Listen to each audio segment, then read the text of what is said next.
Proper pimple पे भी चर्चा करेंगे। अब हम अभी आएंगे पिंपल, हम बताएंगे किशोरावस्था में होते हैं। आते हैं एडोलेसेंस यानी किशोरावस्था। हम स्टेजेस ऑफ डेवलपमेंट पढ़ रहे थे, अगर लास्ट क्लास आपने अटेंड की होगी तो आप इसके बारे में अवगत होंगे। विकास के चरण, के विकास जो है अलग अलग चरणों में होता है, यानी स्टेजेस हैं किसके, डेवलपमेंट के। Stages of development, stages of development, विकास के चरण, विकास के चरण। और अगर हम बात करें यहाँ विकास के चरणों की, तो हमने प्रेगनेंसी पीरियड जिसको प्रीनेटल पीरियड कहते हैं, उसके बाद अगर हम देखें जन्म के बाद तो हम इन्फेंसी की बात करते हैं, है ना। फिर आपका अर्ली चाइल्डहुड आता है, बच्चा भाषा विकास बहुत तेजी से होता है अर्ली चाइल्डहुड में, है ना, बहुत ही तेजी से भाषा का विकास, उसकी इवन शारीरिक विकास अर्ली चाइल्डहुड। फिर लेटर चाइल्डहुड की हमने बात कर ली। और अभी हम बात कर रहे हैं किस चीज की, अभी हम आज बात करेंगे अडोलेसेंस की, जो कि महत्वपूर्ण है, बेहद महत्वपूर्ण है। अगर मैं कहूँ एक क्वेश्चन कम से कम देखने को मिलता ही है, किशोरावस्था से स्टार मार्क कर सकते हैं हम इसको, ये काफी महत्वपूर्ण है। बढ़िया था जंगल सफारी सुधा राजस्थान में, रणथंभौर में। ठीक, अडोलेसेंस यानी किशोरावस्था। बात सही है या नहीं है? बात एकदम सही है। तो अगर हम बात करें यहाँ पे infancy, early childhood, letter childhood और अडोलेसेंस, किशोरावस्था, किशोरावस्था, किशोरावस्था, किशोरावस्था। ठीक है, ठीक है।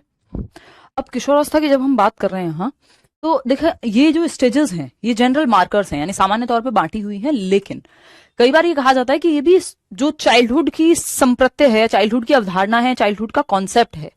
जैसे यहाँ पे जो स्टेजेस हैं, तो चाइल्डहुड का कॉन्सेप्ट क्या है, सोशल कंस्ट्रक्ट है, सामाजिक रचना है, सोशल कंस्ट्रक्ट है, या ये जो स्टेजेस हैं ये सामाजिक संरचना है, ऐसा भी हम कह सकते हैं।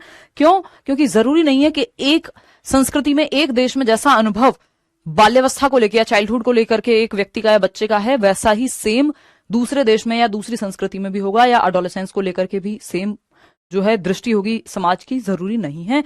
तो ये स्टेजेस में एज सेम होने के बावजूद कई बार समाज पर निर्धारित करता है कि आपके घर का बच्चा बच्चा है जिसको छठी क्लास में भी पापा मम्मी दूध दे करके स्कूल छोड़ने जाते हैं, और एक बच्चा है जो शायद 6 साल का है और वो बस में कूद के चढ़ जाता है बिना चप्पल के गुब्बारे बेचने के लिए, और फिर खुद से रोड क्रॉस करके आ जाता है और सारी चीजें कर लेता है। तो उसका बचपन बचपन नहीं है, या कहें तो उसका बचपन एकदम अलग है। आपके घर के बच्चे का बचपन एकदम अलग है। केन्या में कोई बच्चा रह रहा होगा, उसका बचपन एकदम अलग होगा, आपका बचपन एकदम अलग है। ठीक है ना। तो ये क्या है, बचपन भी एक सोशल कंस्ट्रक्ट हो गया। फिर स्टेजेस फिक्स होने के बावजूद जो एक्सपीरियंस ऑफ बचपन है या एक्सपीरियंस ऑफ एडोलेसेंस है, कई जगह पे एडोलेसेंस किशोरावस्था को क्या किया जाता है, सेलिब्रेट किया जाता है। कई जगह पे अरे अब तुम बड़े हो गए हो या बड़ी हो गई हो, अब थोड़ा लड़कों से दूर रहो, फलाना करो, ये करो, उन पे रोक लगा दी जाती है बच्चों पे। तो सामाजिक अवधारणा भी इसके अराउंड घूमती है, सोशल कंस्ट्रक्ट भी है इन सब स्टेजेस के अराउंड। एक तो है एज के आधार पर, दूसरा है कि फिक्स ना होकर के, ये यूनिवर्सल ना होकर के क्या हो गई, ये सोशल कंस्ट्रक्ट हो गया। अलग अलग समाज अलग अलग दृष्टि से इनको देखता है। ठीक है ना, क्लियर बात है। चलिए, मैंने जैसे स्पेशल पेडागोजी का बैच लिया है, ऐप में दिखा रहा था कि क्लास 13 फरवरी से शुरू होगा, बट हुआ नहीं। फिर अनाउंसमेंट आया कि 19 फेब से शुरू होगा। फिर अचानक से आज रिकॉर्डेड लेक्चर अपलोड हुए। इधर क्या अलग से क्लास नहीं होगा? सारी क्लासेस अलग से ही होंगी, लाइव चल रही है आपकी क्लासेस। 3-4 क्लास या जितनी भी क्लास अब तक हो चुकी हैं, क्योंकि हमने केवीएस कंबाइंड बैच निकाला था, अलग से पेडागोजी नहीं निकाला था। आप लोग की डिमांड आने के बाद पेडागोजी को अलग से भी निकाल दिया गया, लेकिन जो क्लासेस अभी 2-4 दिन पहले जब से बैच शुरू हुआ है, 2-4-6 क्लास जितनी भी हैं, वो आपको रिकॉर्डेड दे दी गई हैं और आज से लाइव शुरू हो गया है। तो वो पिछला आप इतना कवर कर लीजिए, और आज से लाइव आपका मंडे वेडनेसडे फ्राइडे चलेगा ही।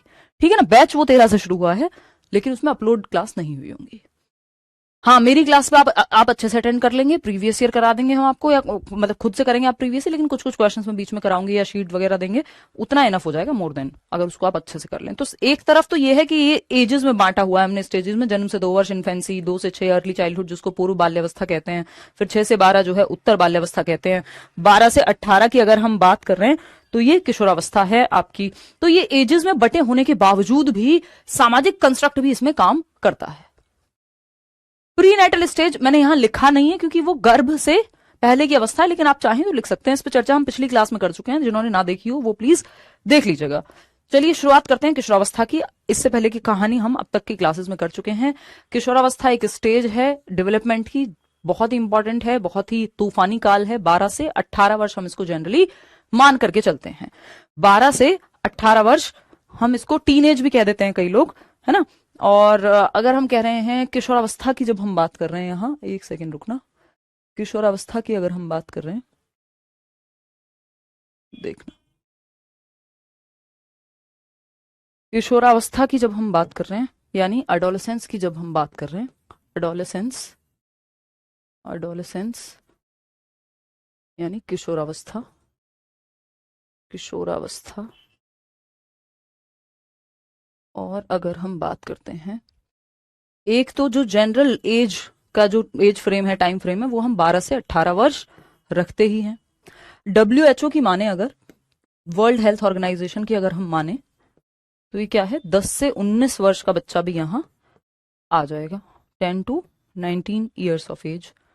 ठीक, 10 से 19 कहा है WHO ने, जनरल टर्म्स में 12 से 18। कई लोग टीन एज कहेंगे तो वो कह देंगे कि भाई 13 to 19 होता है, टीन एज 13, 14, 15, 16, 17, 18, 19, तो उसको भी कह देते हैं कई लोग। तो ये नॉर्मल सेंस में अगर हम देखें 10 से 19 WHO, 12 से 18 जनरल सेंस, सामान्य। ठीक, क्योंकि 12 तक अगर हम देखें, 6 से 12 में हम गैंग एज जिसको कह रहे थे, लेटर चाइल्डहुड, वो था। ठीक है, अगर आपने कंबाइंड बैच लिया हुआ केवीएस का, तो आपको केवीएस पेडागोजी स्पेशल बिल्कुल नहीं लेना है, क्योंकि पेडागोजी तो सेम ही होगी दोनों में, बिल्कुल इनफ है। मनीषा पूरा सिलेबस में अच्छे से कंप्लीट करा के चलूंगी, तो ऐसा कुछ नहीं कि आपको अलग से बहुत किताबें पढ़नी होंगी इसके लिए। ठीक, the period of growing up to an adult from a child is known as adolescence. यानी अडोलेसेंस किसको कह रहे हैं हम, the period of growing up to an adult, एक अडल्ट में कन्वर्ट होना या फिर बड़ा होना एक अडल्ट के रूप में, वयस्कता की ओर जाना, from a child is known as adolescence. यानी आप एक बच्चे थे छोटे, आप जा रहे हो किसमें, एक अडल्ट, एक वयस्क, जैसे आपके मम्मी पापा होते हैं, वो बनने आप जा रहे हो बच्चे से। ठीक, तो ये जो बनने का टाइम है, ये जो बीच का टाइम पीरियड है, ट्रांजिशन का जो काल है, इसको अडोलेसेंस कह रहे हैं। कि अब आप ना तो बच्चे हैं यहां पे, ना आप बड़े हैं, तो यहां आप चाइल्ड थे, इधर जाकर के आप अडल्ट हो। ठीक है, अडल्ट हो, वयस्क हो। क्लियर है बात? यहां बालक थे आप या बालिका थे, वॉटेवर। ठीक, अब ये जो बीच वाला टाइम पीरियड है, इसमें ना आप बच्चे हो ना आप बड़े हो, आप किशोरावस्था में हो, टीनेजर हो, किशोर या किशोरी कहलाओगे। ना तो आपको हम एक अडल्ट कह सकते हैं, ना हम आपको एक बच्चा कह सकते हैं। अब आप बीच की अवस्था में कहीं हैं, इस बीच की अवस्था को हम क्या कहते हैं, एडोलेसेंस कहते हैं, किशोरावस्था कहते हैं। ठीक, तो ये ट्रांजिशन पीरियड है, ब्रिज पीरियड है, यानी ये एक पुल का काम कर रहा है। एडोलेसेंस की जो उम्र है, ये 12 से 18 वाली, ये एक ब्रिज का, एक पुल का काम कर रही है। किस किस के बीच में, चाइल्ड यानी बच्चे के बीच में, और एक वयस्क के बीच का जो पीरियड है वो एडोलेसेंस है। बात सही है या नहीं है?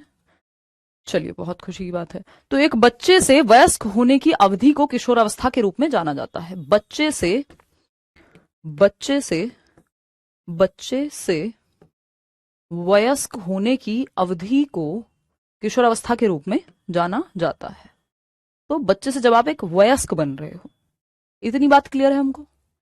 नेक्स्ट पॉइंट क्या है, the term adolescence derives from. अब ये वर्ड जो एडोलेसेंस आया है, ये आया कहां से, तो एक लैटिन शब्द है, लैटिन भाषा का शब्द है बेसिकली, जिसको हम एडोलेसियर कहते हैं, उससे निकला है वर्ड एडोलेसेंस, है ना। लैटिन वर्ड है, the term adolescence derives from the Latin word adolescere. यहां ये स्पेलिंग मिस्टेक है, एडोलेसियर। ठीक, meaning to grow into maturity, यानी इसका अर्थ क्या होता है एडोलेसियर का, हाँ, एडोलेसियर का, नेहा एक बार आप मेल डाल दो, himanshi.edu10@gmail.com, एडोलेसियर। अब ये जो वर्ड है, किशोरावस्था शब्द की व्युत्पत्ति लैटिन भाषा के शब्द एडोलेसेंस से हुई है, यानी कि जिसका अर्थ है परिपक्वता की ओर बढ़ना। क्या, परिपक्वता की ओर बढ़ना। एडोलेसियर का जो मतलब है, एडोलेसेंस आया है एडोलेसियर से, ऐसे देख सकते हो इसको, एडोलेसेंस लिखा हुआ है एक तरफ, एडोलेसेंस यानी किशोरावस्था जिसको हम कह रहे हैं, इंग्लिश वर्ड है किशोरावस्था, आया है एक लैटिन शब्द से। एडोलेसियर जिसको आप कह सकते हो अडोलेशियर, जिसका क्या मतलब है? टू ग्रो इनटू मेच्योरिटी, यानी परिपक्वता की ओर आप बढ़ रहे हो। टू ग्रो इनटू मेच्योरिटी, परिपक्वता की ओर बढ़ना, परिपक्वता की ओर बढ़ना, यानी आप मेच्योर होने की तरफ बढ़ रहे हो, हुए नहीं हो अभी। थैंक यू दीक्षा, कह रही है 5 स्टार सबमिट कर दिया, धन्यवाद। बिल्कुल, दिल गार्डन गार्डन हो गया, मुकम्बो खुश हुआ। आ जाओ एक बार, मैम आपसे सीडी पढ़ के सब्जेक्ट से प्यार हो गया। Thank you Shweta.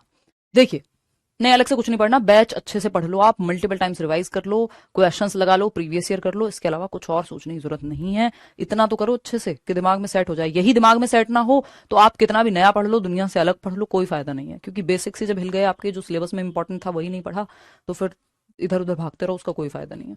ठीक, तो किशोरावस्था शब्द की व्युत्पत्ति लैटिन भाषा के शब्द एडोलेसियर से हुई है, जिसका मतलब होता है परिपक्वता की ओर बढ़ना, यानी टू ग्रो इनटू मेच्योरिटी, यानी मेच्योरिटी की ओर आप बढ़ रहे हैं। इसको ट्रांजिशनल पीरियड भी कहते हैं हम, यानी कि संक्रमण काल। ट्रांजिशन है आपका किससे किसके बीच में? एक बच्चे से, एक चाइल्ड से एक अडल्ट के बीच का जो ट्रांजिशन का काल है, उसी को हम संक्रमण काल कह रहे हैं या किशोरावस्था कह रहे हैं। इसको ब्रिज पीरियड भी कह देते हैं, क्योंकि ये पुल का काम कर रहा है, ब्रिज का काम कर रहा है। जैसे ब्रिज क्या काम करता है, मान लो एक तरफ नदी है, दूसरी तरफ या एक तरफ रोड भी क्रॉस करने के लिए आज की डेट में तो आप देखेंगे कि एक तरफ आपका ब्रिज बना हुआ है कि इस साइड से रोड की उस साइड जा पाए आप। बड़े शहरों में आपको ब्रिज दिखते हैं बने हुए, है ना। या फिर नदी पे ब्रिज बना हुआ है, उस पे ट्रेन जा रही है, या फिर उस पे आप पुल बेसिकली जिसको हम कहते हैं, तो यहां से आप वहां पहुंच पा रहे हैं। ठीक है ना शिवानी, तो वहां से आप, बहुत बढ़िया, धन्यवाद रवि। देखते हैं, पढ़िए, अब जुड़ गए हैं आप तो अच्छे से पढ़िए। तो ब्रिज यानी पुल। अब ये जो ब्रिज है, ट्रांजिशनल पीरियड जिसको हम कह रहे हैं, कि एक बच्चे से, एक किड से, एक चाइल्ड से आप कन्वर्ट हो जाएंगे किसमें? एक अडल्ट में। अब इसके बाद अडल्टहुड आएगा, क्योंकि 18 प्लस हो जाएंगे ना जब 12 से 18 के बाद, तो क्या कहलाएंगे आप? एक अडल्ट कहलाएंगे। आपका आधार कार्ड बनेगा, आपका ड्राइविंग लाइसेंस बनेगा, आप वोट दे पाएंगे, 70 चीजें हैं, तो आप एक अडल्ट या एक वयस्क कहलाएंगे। अब यहां ना आप बच्चे रहते हैं और ना आप बड़े हैं, ये ऐसा काल है जहां पे ये पुल का काम करता है। कौन सा काम? पुल का काम क्या करेगा? एडोलेसेंस, किशोरावस्था जिसको हम कह रहे हैं, टीनेजर जिसको हम कह रहे हैं। अब मम्मी पापा 1 मिनट में कह देते हैं अरे इतने बड़े हो गए, अपना काम खुद से नहीं होता, और 2 मिनट में कहेंगे चुप रहो, घर के बड़े डिसीजन तुम नहीं लोगे, हम लेंगे, तुम अभी बच्चे हो। तो उसको समझ ही नहीं आ रहा मैं बच्चा हूं कि बड़ा हूं कि मैं क्या हूं। तो वो ट्रांजिशन में है, परिवर्तन के काल में है। ठीक है ना, परिवर्तन के काल में है। बहुत बढ़िया श्रेया, परिवर्तन के काल में है। ठीक है ना, इनफ है वो आराधना। बस प्रीवियस ईयर मैं रीड को लेके एक सेशन लूंगी भी यूट्यूब पे, वो देख लेना। तो अगर हम देखें ब्रिज पीरियड, एडोलेसेंस को हम कह रहे हैं यहाँ, किसको? एडोलेसेंस को हम कह रहे हैं यहाँ, किशोरावस्था को।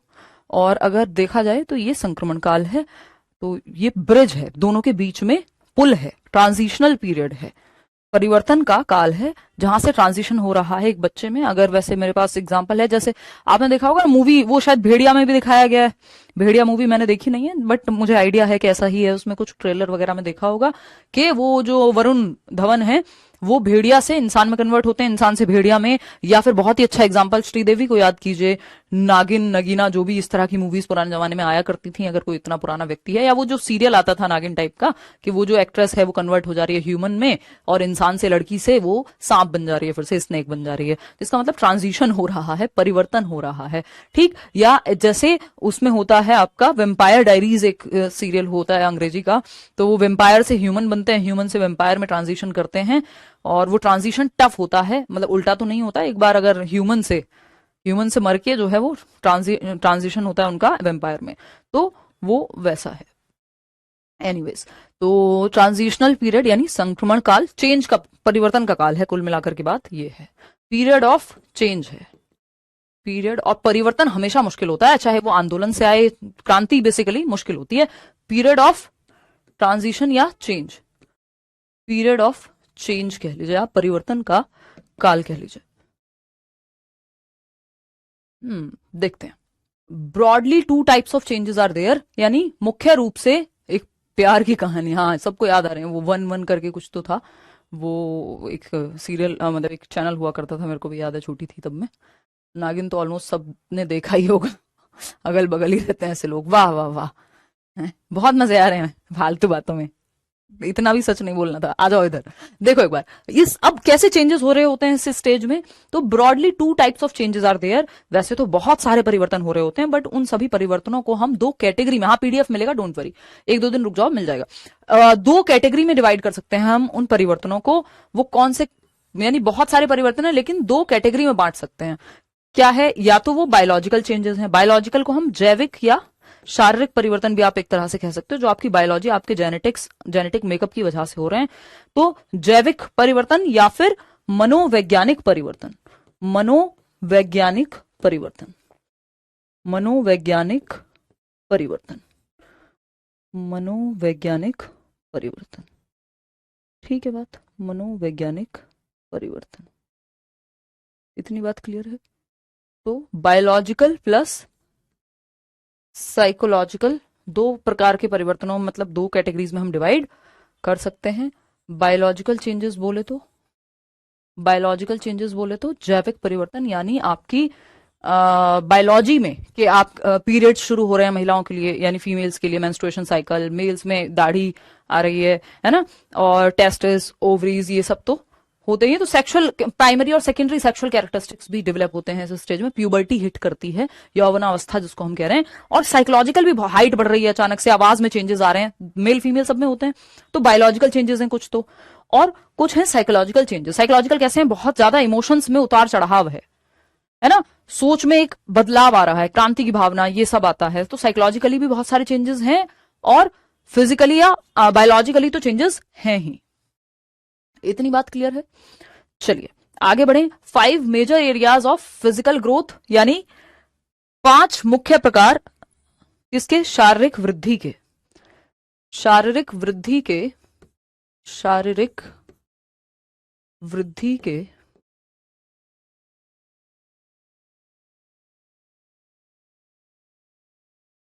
5 मुख्य पक्ष या पहलू, 5 मुख्य पहलू, पहलू। बात सही है नहीं है। हाइट यानी लंबाई, भाई आप देखते हैं अचानक से लंबाई बढ़ती है, भाई 6 से 12 वर्ष में आप देखते हैं बच्चे में ज्यादा चेंजेस नहीं आ रहे, छोटा सा ही लग रहा है। अचानक से आप मिले उससे 3 साल बाद, 16-17 साल का बच्चा एकदम से बड़ा हो जाता है, पता ही नहीं लगता। मेरा खुद का भाई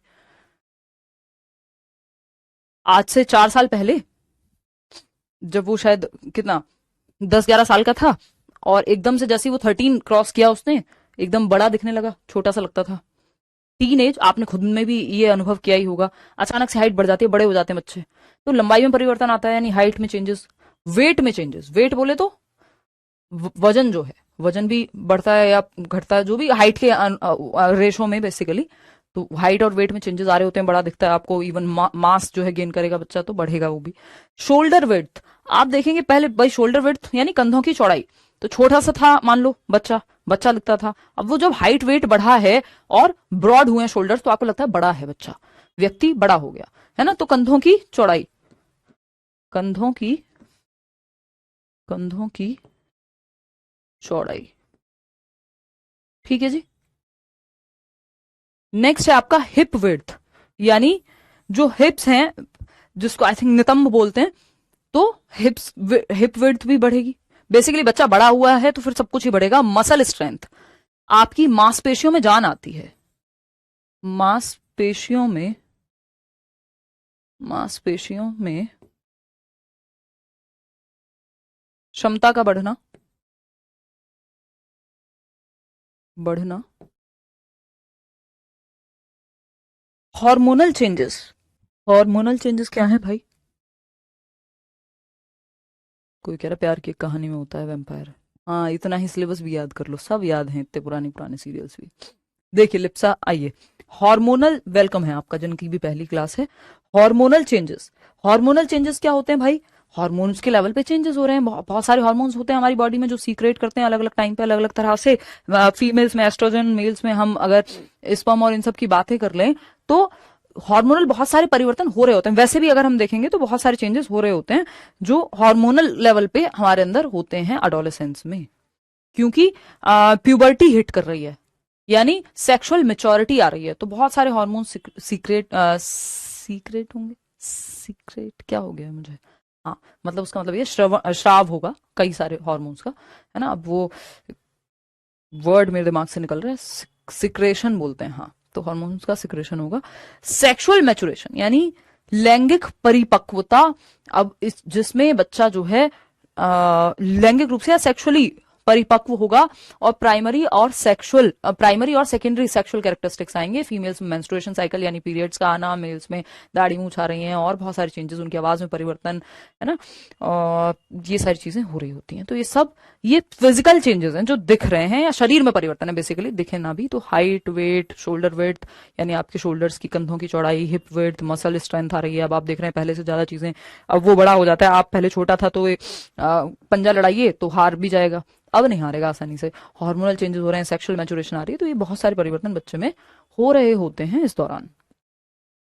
both boys and girls develop sex characteristics broadly classified as, अब क्योंकि हम बात कर रहे थे प्यूबर्टी हिट करती है इस स्टेज में, प्यूबर्टी को हम यौवन अवस्था कहते हैं, कि बेसिकली अब बच्चा जो है परिपक्वता की ओर बढ़ रहा है कि वो नेक्स्ट जनरेशन को जन्म देने के काबिल बनेगा। इस एज में नहीं बट उस तरफ चल चुका है, तो वो चेंजेस उसमें होने शुरू हो गए हैं, यौवन अवस्था जिसको हम कह रहे हैं। तो सेक्सुअल मैच्योरिटी की तरफ अब वो बढ़ रहा है, जिसमें हम देखेंगे कि कुछ कैरेक्टरिस्टिक्स होते हैं सेक्सुअल कैरेक्टरिस्टिक्स, जिसमें प्राइमरी सेक्स कैरेक्टरिस्टिक्स हैं और सेकेंडरी सेक्स कैरेक्टरिस्टिक्स हैं। Both boys and girls develop sex characteristics broadly classified as, कौन से कैसे, प्राइमरी सेक्स कैरेक्टरिस्टिक्स और secondary sex characteristics. Primary sex characteristics, secondary sex characteristics देख लेते हैं क्या है। प्राथमिक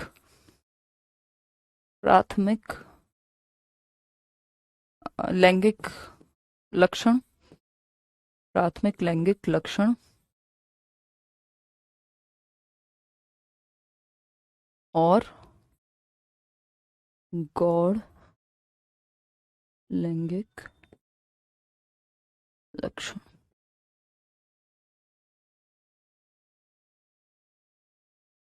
ठीक है, अगर हम बात करें प्राइमरी सेक्स कैरेक्टरिस्टिक्स की या सेकेंडरी सेक्स कैरेक्टरिस्टिक्स की, तो प्राइमरी सेक्स कैरेक्टरिस्टिक्स वो हैं जो रिप्रोडक्शन में डायरेक्टली काम आएंगे, रिप्रोडक्शन में यूज होंगे।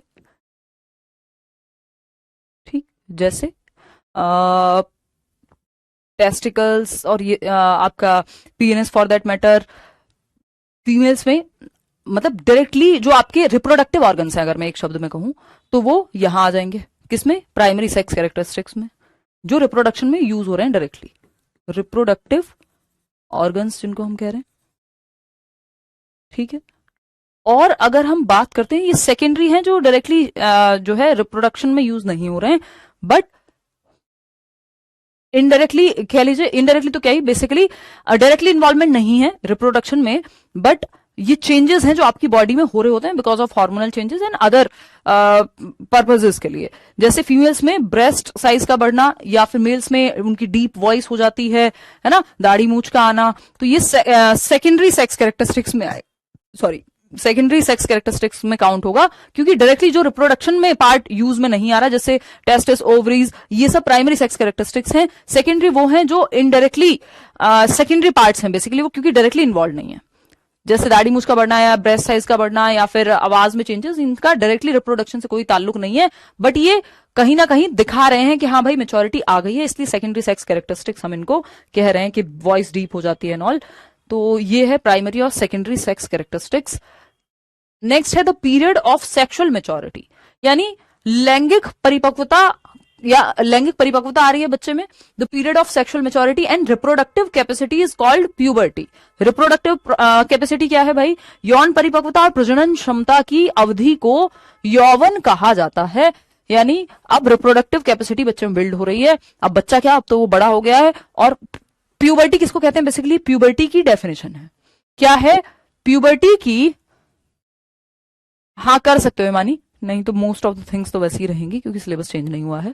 तो the period of sexual maturity and reproductive capacity is called puberty. तो यौवनावस्था हम किसको कह रहे हैं, जहां सेक्सुअल मेच्योरिटी आ रही है बच्चे में एंड रिप्रोडक्टिव कैपेसिटी उसकी डेवलप हो रही है, कि अब वो नेक्स्ट जनरेशन को जन्म दे पाएगा, ये क्षमताएं उसके अंदर विकसित हो रही हैं, इसलिए प्यूबर्टी इसको हम कह रहे हैं। द ग्रोथ स्पर्ट, एक चीज है ग्रोथ स्पर्ट, कि आप देखते हैं अचानक से जैसे एक जो बीज है उसका स्फुरण होता है, वैसे ही आपका व्यक्ति में यहां पे चेंजेस आते हैं। देखिएगा, परिपक्व होना, पहली क्लास है। पेडागोजी स्पेशल में बहुत सारी चीजें हैं जो केवीएस में नहीं हो, और कई चीजें केवीएस में हैं जो पेडागोजी स्पेशल में ना हो। तो ये केवीएस के लिए है, सिर्फ पेडागोजी स्पेशल इन जनरल किसी भी एग्जाम की तैयारी कर रहे हैं उसके लिए है। हाँ, उन्हीं को कर सकते हो हिमानी। देखना, the growth spurt generally begins at the age of 12 और 13 फॉर बॉयज। तो 12 से 13 की एज में हम कह रहे हैं ग्रोथ स्पर्ट क्या है? अचानक से आप देखते हैं हाइट, वेट, शेप, साइज में परिवर्तन आ गए, बहुत सारे हार्मोनल चेंजेस हो रहे हैं, तो वो फूट के एक तरह से बीज अंकुरित हो रहा है। तो बॉयज के लिए 12 से 13, और गर्ल्स में थोड़ा पहले आ जाता है। Girls mature faster than boys, ये बात आपको याद रखनी है। लड़कियों में परिपक्वता पहले आती है, लड़कों के मुकाबले लगभग 2 साल का अंतर है। अगर लड़कियों की हम यहां बात करें 10 और 11 पे ही गर्ल्स में ग्रोथ स्पर्ट जो है वो आ जाता है for boys, and at the age of 10 और 11 फॉर गर्ल्स। तो विकास की गति आमतौर पर लड़कों के लिए 12 या 13 साल की उम्र में और लड़कियों के लिए 10 या 11 साल की उम्र में शुरू होती है। बात सही है या नहीं है? बात सही है या नहीं है? तो हमको यहाँ पे ग्रोथ स्पर्ट की बात हुई है कि अचानक से height, weight, shape, size, hormonal changes, ये जो परिवर्तन एक साथ होते हैं बहुत तेजी से, हाइट का बढ़ना है ना, ये ग्रोथ स्पर्ट लड़कों के लिए 12 से 13 में शुरू होगा और लड़कियों के लिए 10 से 11 के बीच। तो ग्रोथ स्पर्ट पूछ लेता है कई बार एक नंबर में कि कब शुरू होगा, तो ये आप समझ चुके हैं। अब आती है एक आइडेंटिटी क्राइसिस। अब ये 10 से 12 और 12 से 13 की जो बात कर रहे हैं, ऐसे ही एक चीज है जिसको हम कह रहे हैं अर्ली अडोलेसेंस। अडोलेसेंस को भी इन्होंने 2 भागों में जनरली बांट देते हैं, अलग अलग लोगों की, अलग अलग मनोवैज्ञानिकों के हिसाब से अलग अलग है ये भी। किशोरावस्था यानी अडोलेसेंस, किशोरावस्था 12 से 18, 12 से 18 वर्ष, क्या है ये अडोलेसेंस। इसको हम 2 भागों में बांट के देख सकते हैं। वो क्या है? अर्ली अडोलेसेंस, अर्ली अडोलेसेंस और later adolescence, later adolescence, adolescence, early adolescence और लेटर अडोलेसेंस। जैसे इसको हम 12 से 14, 12 से 16 इस तरह से भी लोग देखते हैं, और यहाँ पे हम इसको 14 से 16 या 18 तक भी लोग इसको मान के चल सकते हैं। बेसिकली 2 भागों में विभाजित कर लिया। अर्ली में ये है, अब बच्चे का हाइट, वेट, शेप, साइज ये सब चेंज हो रहा है। यहाँ पे लेटर में जाकर के उसका साइकोलॉजिकल चेंजेस भी काफी होते हैं। ये बस एक बेसिक आइडिया के लिए, और कुछ इसमें नहीं है। रैशेस ठीक हो गए आपके? हाँ यार दीक्षा, वो जब मौसम चेंज हुआ था ना अक्टूबर के अराउंड, इस बार काफी रैशेस हुए, वैसे तो कभी नहीं हुए थे। ठीक, चले आगे बढ़े। चलिए, आइडेंटिटी क्राइसिस यानी पहचान का संकट एक बहुत बड़ा लक्षण है इस स्टेज में। आपने सीटेट पे भी पढ़ा होगा ये। तो पहचान का संकट, मैं हूं कौन, मैं बड़ा हूं, बच्चा हूं, मैं जीवन में क्या करूंगा, लोग मुझे कैसे जानेंगे, मेरा किस चीज में इंटरेस्ट है, मैं प्रोफेशनली क्या करूंगा, मैं पर्सनली क्या करूंगा, मेरे क्या इंटरेस्ट हैं, मुझे जीवन कैसे जीना है, मैं हूं कौन, हु एम आई, दुनिया भर की बातें जो है यहाँ पर नहीं सेम है। हाँ, पेडागोजी स्पेशल और केवीएस स्पेशल के सिलेबस में डिफरेंस है आशा, है ना। पहचान का संकट, आइडेंटिटी क्राइसिस, ये जो टर्म है ये दिया किसने है? एरिक एरिक्सन नाम के व्यक्ति थे, एरिक्सन। ठीक, तो एरिक्सन ने दिया है ये, एरिक्सन। ठीक, एरिक्सन ने दिया है। और इसमें होता क्या है, अगेन बच्चा वो, उसके बहुत सारे डिलेमाज हैं कि मैं प्रोफेशनली क्या करूं। तो करियर को लेके चिंता हो सकती है, इमोशनल इंस्टेबिलिटी है ना, करियर को लेके चिंता हो सकती है। आप देखते हैं करियर काउंसलिंग इसी स्टेज में कराते हैं हम 11-12 के बच्चों को, है ना। स्पोर्ट्स में जाएगा तो स्पोर्ट्स में जाएगा कि करियर ये करेगा कि वो करेगा। तो वो मैं हूं कौन, वो एक स्टेबल आइडेंटिटी तलाशने में उसको दिक्कत होती है। तो जिन लोगों को आइडेंटिटी मिल जाती है वो थोड़ा हेल्दी वे में रहते हैं। नहीं तो इसी उम्र में आप देखते हैं बच्चे बहुत चिड़चिड़े होते हैं, कई बार इमोशनल इंस्टेबिलिटी होती है, क्योंकि वो इमोशंस उनके स्थिर नहीं रहते। 2 मिनट में बहुत ही उतार चढ़ाव है इमोशंस में, है ना। मंडे, वेंसडे, फ्राइडे 3 दिन क्लास होगी अभिषेक। ठीक, हाँ, अब वो हो जाएगी शो शिवाली, एक बार देखना रिकॉर्डिंग में चेक करना इससे पहले की जो 6-7 क्लासेस हैं आपकी। चलिए, हाँ, अभी तो कीर्ति है, किसी को नहीं पता कि एग्जाम होगा कब। सुन रहे थे कि आएगा आएगा फेब में, अभी तक तो दिखा नहीं है। अडोलेसेंट्स, बट आएगा तो सही। Adolescents tend to express everything in an exaggerated form. यानी जो किशोर हैं या किशोरावस्था के बालक या बालिकाएं हैं, वो हर बात को बढ़ा चढ़ाकर पेश करते हैं, एग्जेजुरेटेड फॉर्म में देखते हैं वो, है ना। Adolescents tend to express everything in an exaggerated form. वो बढ़ा चढ़ा के देखते हैं हर चीज, उनको लगता है दुनिया खत्म हो गई, जरा सा कुछ हो गया, इस दोस्त से लड़ाई हो गई, दुनिया खत्म हो गई, मम्मी ने ये कह दिया, दुनिया खत्म हो गई, या तो हम तो ये कर देंगे, ये क्रांति मचा देंगे। वो हर चीज को एग्जेजरेशन में देखते हैं, बढ़ा चढ़ा, अतिशयोक्ति में देखते हैं। वो अलंकार पढ़ा होगा ना आपने हिंदी में, अतिशयोक्ति अलंकार, तो इनका वैसा ही है। इनके लिए 2 मिनट में दुनिया खत्म हो जाती है, 2 मिनट में दुनिया बहुत रंगीन हो जाती है, बेस्ट है सब कुछ, और एकदम से सब कुछ तबाह है।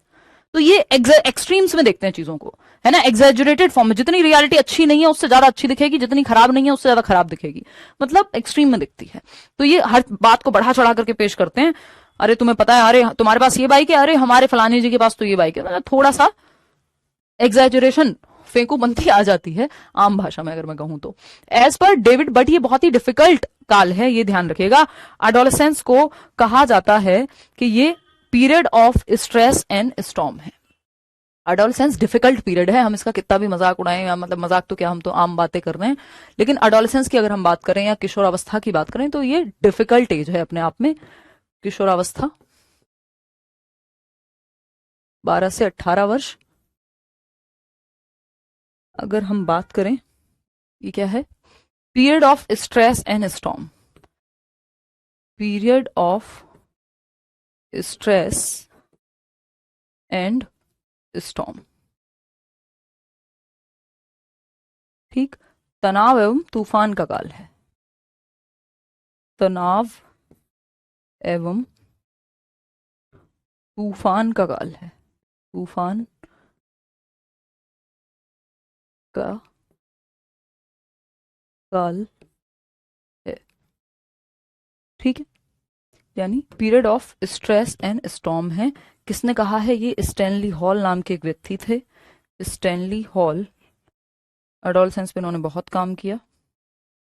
स्टैनली, स्टैनली का डब्बा देखी होगी आपने, एक movie, Stanley hall. Stanley hall की अगर हम बात करें, स्टैनली हॉल की जब हम बात कर रहे हैं तो ये आपका, इन्होंने एक बुक भी लिखी थी जिसका नाम किशोरावस्था था। इनकी बुक का नाम ही किशोरावस्था था। तो एडोलसेंस पे इन्होंने काफी रिसर्च की बेसिकली, ठीक। और उन्होंने कहा तनाव एवं तूफान का काल है। ऑल द बेस्ट भाई हिमानी। तनाव एवं तूफान का काल है, यानी बच्चा बहुत तनाव में रहता है, तूफान में रहता है, क्योंकि बहुत सारे चेंजेस हो रहे हैं, emotional, psychological, physical, biological basically. तो बायोलॉजिकल, साइकोलॉजिकल हर तरह के परिवर्तन हो रहे हैं शरीर में, मन में, हार्मोनल लेवल पे। मेंस्ट्रुएशन का शुरू होना, पीरियड्स का शुरू होना लड़कियों में अपने आप में एक तनाव का कारण बन जाता है कई बार। आपका जो बॉडी इमेज इश्यूज हो जाते हैं कि मैं पतली हूं कि मोटी हूं, पिंपल शुरू हो गए, अच्छा दाढ़ी आ रही है, ये हो रहा है वो हो रहा है, तो बड़ा उतार चढ़ाव का पीरियड है, इतने सारे चेंजेस हो रहे होते हैं हर लेवल पे। तो ये तनाव एवं तूफान का काल, स्ट्रेस एंड स्टॉर्म का पीरियड बन जाता है। बात सही है या नहीं है? सही है। तो एज पर डेविड एल्काइंड, एक व्यक्ति हैं डेविड एल्काइंड, डेविड डेविड एल्काइंड, एल्काइंड,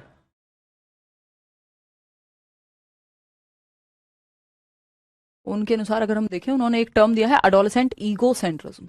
एक तो ईगोसेंट्रिज्म होता है जो हमने लास्ट क्लास में पढ़ा था, जिसको हम कहते हैं, हाँ कमेंट शो हो रहे हैं अंजलि, जिसको हम अहम केंद्रिता कह रहे हैं, बच्चा सेल्फ सेंटर्ड है, खुद पे ही ध्यान देता है। एडोलेसेंस में भी एक तरह का ईगोसेंट्रिज्म होता है, अहम केंद्रिता होती है, उस पर हम चर्चा करेंगे।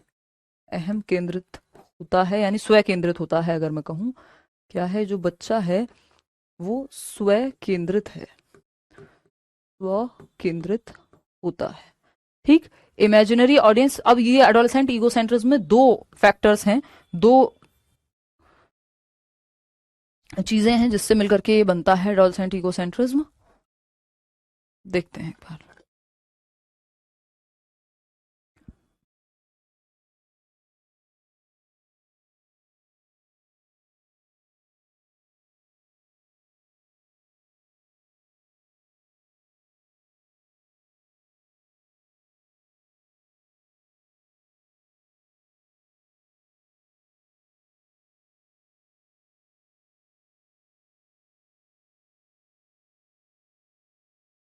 देखना एक बार। तो अगर हम बात कर रहे हैं डेविड एल्काइन की, तो अडोलसेंट ईगोसेंट्रिज्म, इमेजिनरी ऑडियंस और पर्सनल फेबल, ये दो प्रकार होते हैं ईगोसेंट्रिज्म के अडोलसेंस में। इमेजिनरी ऑडियंस क्या होती है? काल्पनिक दर्शक। अब 12 से 18 साल में आप देखेंगे, एक तो बच्चा अपने मैं दिख कैसा रहा हूं, शीशे में बार बार दिखता है, 70 चीजें, मेरी बॉडी इमेज इशूज होते हैं उसको कि कहीं मैं पतला हूं, ज्यादा मोटा हूं, ज्यादा ये हूं, ज्यादा वैसा हूं, ये पिंपल आ गया, वो दुनिया खत्म हो गई, एग्जैजरेटेड फॉर्म में तो चीजें चली रही हैं। तो इमेजिनरी ऑडियंस का एक कॉन्सेप्ट है। देखो, ईगोसेंट्रिज्म का मतलब ये है सेंटर में वो खुद है। तो अब इसमें इमेजिनरी ऑडियंस का जो कॉन्सेप्ट है, एक प्रकार है ये अडोलसेंट ईगोसेंट्रिज्म का, यानी किशोरावस्था की अहम केंद्रिता का, स्व केंद्रिता का प्रकार है इमेजिनरी ऑडियंस। इमेजिनरी ऑडियंस बोले तो उसको लगता है सबका ध्यान मेरे पे ही है। वो किसी पार्टी में गया है, स्कूल किसी फंक्शन में गया है, कहीं है, इस क्लास में है, उसको लगता है सब मुझे देख रहे हैं। दो लोग आपस में बात कर रहे होंगे किसी पार्टी में, कहीं गुरुद्वारे में, कहीं पे, और इसको लग रहा है सबका ध्यान इसी पे है, यही दुनिया का सेंटर है ना। तो इमेजिन कर रहा है कि इमेजिनरी ऑडियंस है, काल्पनिक दर्शक है कि सबका ध्यान उस पे है। ऑडियंस है एक, जैसे आप कोई मूवी देखने जाते हैं तो ऑडियंस में बैठे हैं, या ऑडियंस है कोई थिएटर प्ले देखने गए हैं तो वहां आप बैठे हैं, तो सेंटर में ये खुद है। सेंटर में क्या है? खुद है ये डेविड एल्काइंड एक व्यक्ति थे, उन्होंने दो प्रकार दिए हैं। तो इमेजिनरी ऑडियंस, उसको लग रहा है सबका ध्यान उस पर है, वो इमेजिन कर रहा है कि ऑडियंस है एक जो मुझे ही देख रही है हर टाइम, मैं ही हूं अपनी पिक्चर का हीरो, ला ला ला ला ला ला। तो ये इमेजिनरी ऑडियंस का concept. Personal fable, personal fable क्या है? व्यक्तिगत कथाएं। वो अपनी ऐसी कथाओं में रहता है, उसके दिमाग में एक फेबल है, अपनी एक स्टोरी है कि मैं तो दुनिया का सेंटर हूं, मैं तो बाइक लिटा के भी चलाऊं तो मुझे कुछ ना हो, मैं तो अजर अमर हो गया हूं। वो जो अमरीश पुरी का डायलॉग था, क्या कहते हैं उसको, कि अमरीश पुरी का डायलॉग नहीं था वो, कि ना कोई दाएं से बाएं से उत्तर से दक्षिण से फलाना से ये से वो से, कि कोई मुझे नहीं मार सकता। तो उसको वैसा ही लगता है कि मैं तो शायद इमॉर्टल टाइप हूं, कि मैं तो बाइक 150 पे भी चलाऊं लिटा के तो भी मुझे कुछ नहीं होगा। तो वो उसके दिमाग में अपनी एक कथा है जो वो बना करके बैठा है, मैं कुछ स्पेशल हूं, मैं अलग हूं दुनिया से।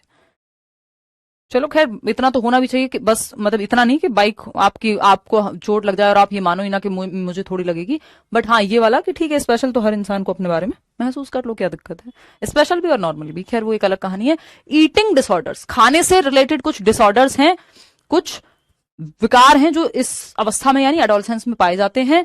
एक है एनोरेक्सिया नर्वोसा, दूसरा है बुलीमिया नर्वोसा।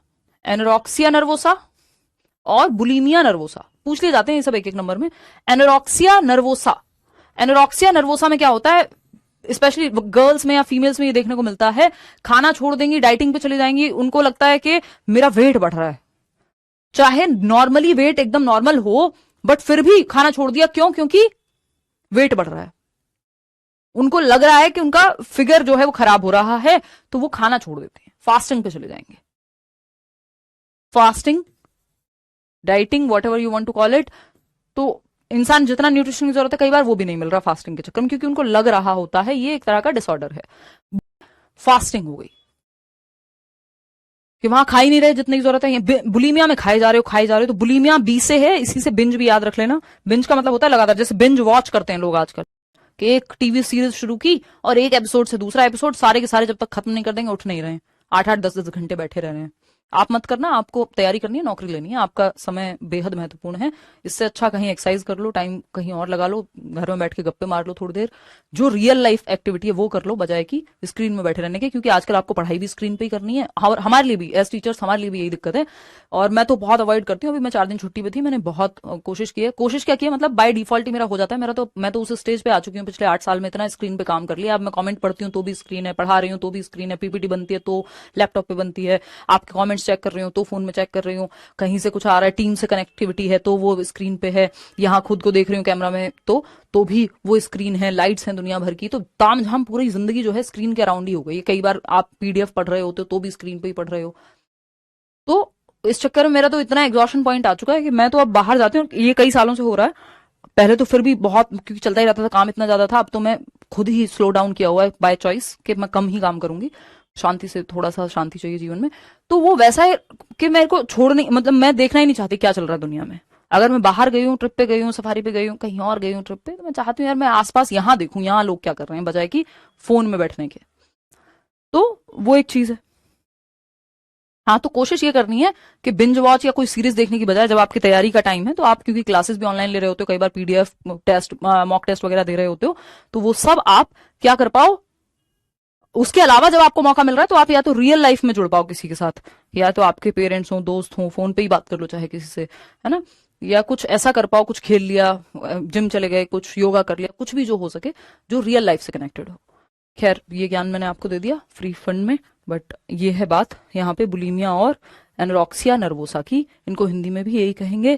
अब कुछ पॉइंट्स हैं एडोलेसेंस के बारे में जो आप याद रखने योग्य हैं, जैसे most difficult period of one's life time, यानी काफी कठिन काल है, सबसे मुश्किल काल है ये, क्योंकि इतने सारे चेंजेस दोबारा जीवन में नहीं हो रहे होते हैं कि आपके शरीर में, मन में, हर तरह के हार्मोन लेवल पे, शारीरिक लेवल पे, करियर कहीं सेट नहीं हुआ, ना आप बच्चे हो ना बड़े हो, इतनी दुविधा का काल है अपने आप में। तो ये मोस्ट डिफिकल्ट पीरियड है, यानी कठिन काल है।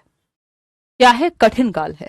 नेक्स्ट पॉइंट है पीरियड ऑफ आइडेंटिटी क्राइसिस। इसमें हम चर्चा कर चुके हैं कि पहचान का संकट, मैं हूं कौन, मैं बड़ा हूं कि बच्चा हूं, मैं आगे करियर में क्या करूंगा, मेरा घर में क्या रोल है ना। तो हर तरह के विचार, हर तरह के सवाल यहां पे होते हैं बच्चे के मन में। बात सही है नहीं है? तो ये आइडेंटिटी क्राइसिस का काल भी हो गया, यानी पहचान के संकट का भी काम हो गया। ओवर थिंकिंग सबको होती है भाई थोड़ी बहुत, बस उसके होने के बावजूद जो आपको दिन का मान लो 4 घंटे पढ़ाई करनी है तो वो करनी है ना। सबको सब कुछ हो रहा है आज की दुनिया में, क्योंकि स्क्रीन एंड ऑल, और पहले अलग तरह की समस्याएं थी, आज अलग तरह की समस्याएं हैं, जब जमाना बदला है, मॉडर्न हुआ है। तो एक तो बेसिक्स नहीं छोड़ने, एक तो आपकी फिजिकल एक्टिविटी बहुत जरूरी है, क्योंकि हमारा शरीर इतने कंफर्ट पे जी रहे हैं हम, जो शायद आज तक पहले हमसे कोई जनरेशन नहीं जी रही होगी, है ना। जिनको पानी लेने के लिए कई मील या कई किलोमीटर चल के जाना पड़ता था, तो जब हमारा शरीर बहुत ज्यादा कंफर्ट में होता है तो दिमाग अपने आप ही डिस्कंफर्ट में चला जाता है। ये इनवर्सली प्रोपोर्शनल है। तो एक तो फिजिकल एक्टिविटी पक्की आपकी होनी चाहिए, और दूसरा जितना काम आपको करना है दिन का, 4 घंटे, 6 घंटे, 8 घंटे, जितना भी आपने सोचा है कि मुझे पढ़ना है, होगा किसी दिन 8 घंटे भी पढ़ोगे, किसी दिन 4 भी होगा, किसी दिन 2 भी होगा, लेकिन वो छोड़ना नहीं है, उसको रखना कंटिन्यूटी में है। उसके बावजूद फिर जो दुनिया का दुख महसूस करना है, सोच लो आज शाम को 6 बजे बैठ के परेशान होंगे, हालांकि इतना आसान नहीं होता।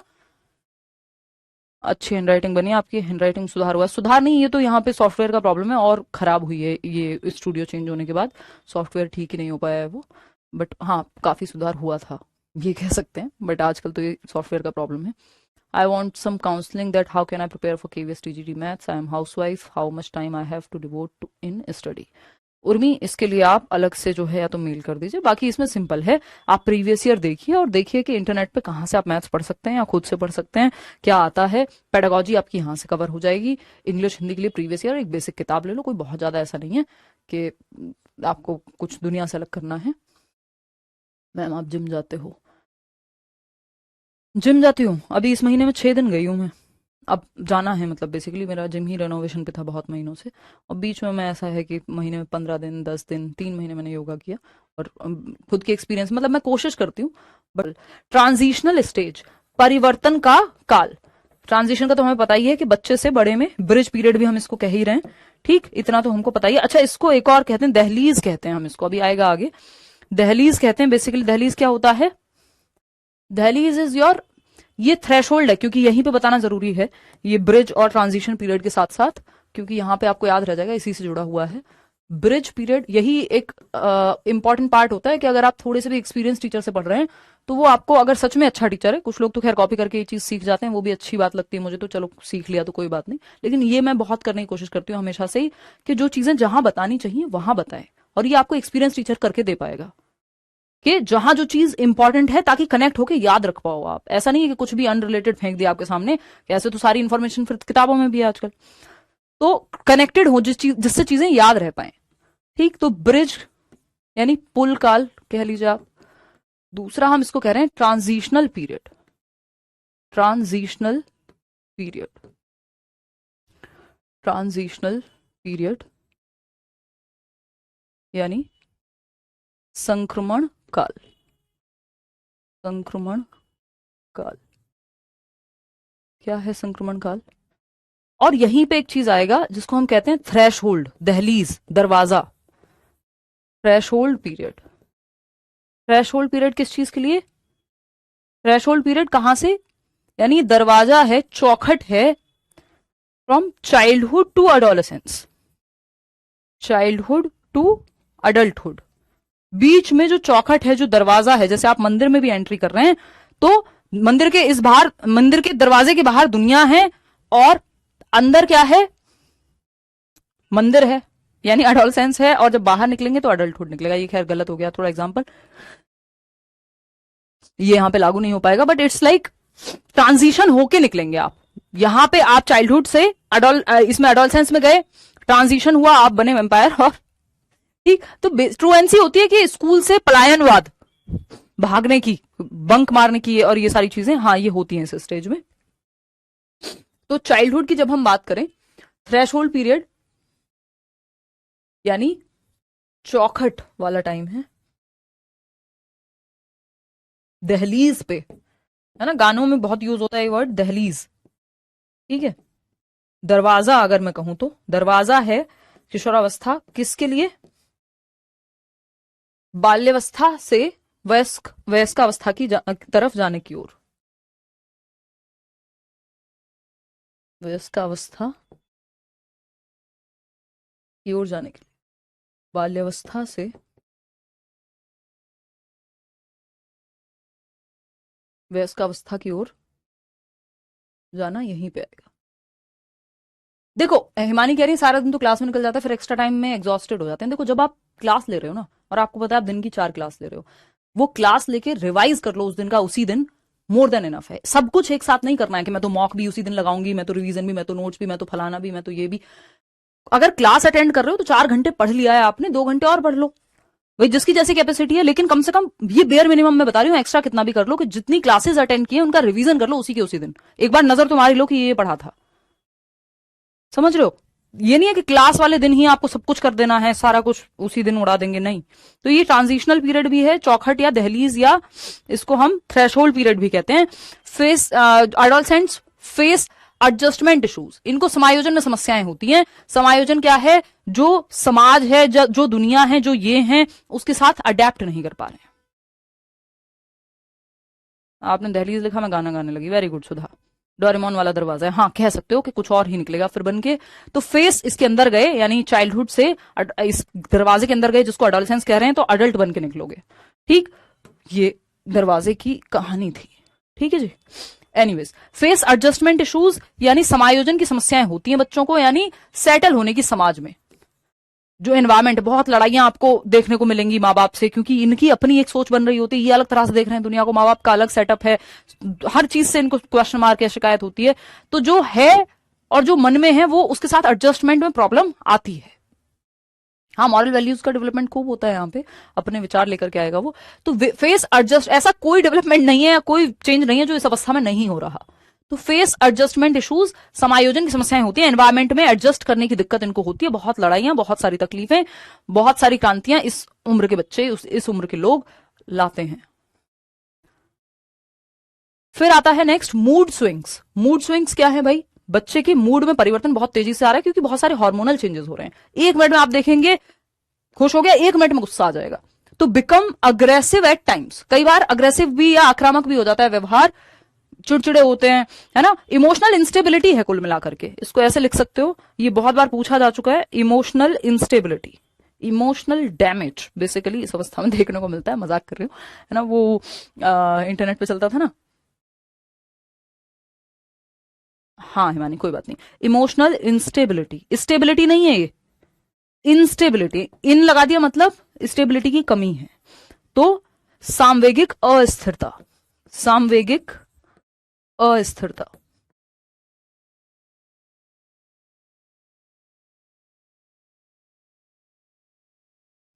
ठीक, सामवेगिक अस्थिरता। Right ma'am, I have teenager kids. हाँ बहुत मुश्किल होता है माँ बाप के लिए भी उनको संभालना, उनका खुद के लिए खुद को संभालना काफी मुश्किल है, टीनेजर्स के अराउंड होना और उनको मैनेज कर पाना। इवन टीचर्स के लिए भी मुश्किल होता है, पेरेंट्स के लिए भी मुश्किल होता है, उनके खुद के लिए तो है ही मुश्किल। अभी किसी को नहीं पता सिया कब तक आएगा नोटिस। इमोशनल इंस्टेबिलिटी अप्रैल तक मान के चल रहे हैं। इमोशनल इंस्टेबिलिटी यानी सामवेगिक अस्थिरता, इमोशंस स्टेबल नहीं है, 1 मिनट में कुछ फील कर रहे हैं, दूसरे मिनट कुछ और फील करेंगे, यानी मूड स्विंग्स है। क्या है, मूड स्विंग्स है। स्प्रिंग सीजन कहा जाता है, बसंत ऋतु भी कहते हैं कई लोग इसको, क्योंकि बहुत ज्यादा एनर्जी जितनी इस टाइम पे होती है शायद ही किसी और पीरियड में होती है। गोल्डन पीरियड कई लोग कह देते हैं, वो अलग अलग लोगों ने अलग अलग नाम दिए हुए हैं, इनको बहुत ज्यादा सीरियस लेना नहीं है। Thought becomes more abstract and logical, ये इंपॉर्टेंट है कि अमूर्त चिंतन, यानी जो चीज सामने नहीं है, फिजिक्स मैथ्स ये सब पढ़ेंगे, आपको आईआईटी तैयारियां करते नजर आ जाएंगे, है ना, फिलोसफी पढ़ते हुए नजर आ जाएंगे, मतलब समझते हुए। तो अमूर्त चिंतन जो सामने नहीं है, एक होता है कॉन्क्रीट जो सामने है, जैसे पेन कॉन्क्रीट है, इसको टच फील कर सकते हैं। तो जो छोटा बच्चा 6 से 12 वर्ष का, उसको ये तो समझ में आएगा, लेकिन कुछ आइडिया में आपने बता दिया तो हो सकता है दिक्कत हो। लेकिन यहाँ पे आइडियाज भी समझ में आते हैं, एब्स्ट्रैक्ट चीजें भी समझ में आती हैं, और थॉट लॉजिकल हो जाता है, यानी तर्क को वो समझने लगता है। सिंपल, ठीक है। चलिए आगे बढ़ेंगे। नेक्स्ट देखिएगा,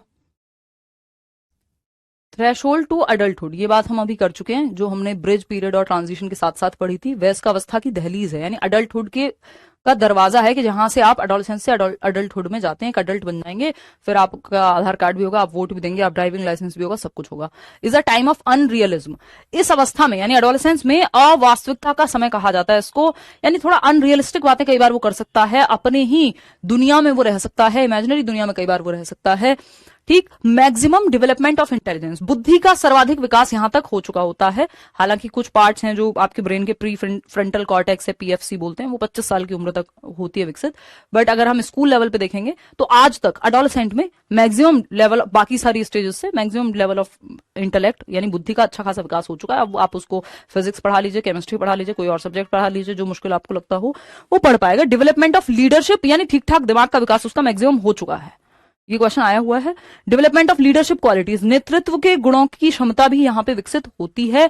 कैसे होती है? लीडरशिप मतलब जो नेतृत्व, नेता बनना कह लो एक तरह से, वो क्षमताएं होती हैं। मॉनिटर बनाना, स्कूल में स्कूल बॉय यानी हेड गर्ल, हेड बॉय, ये सारी चीजें विकसित होती हैं।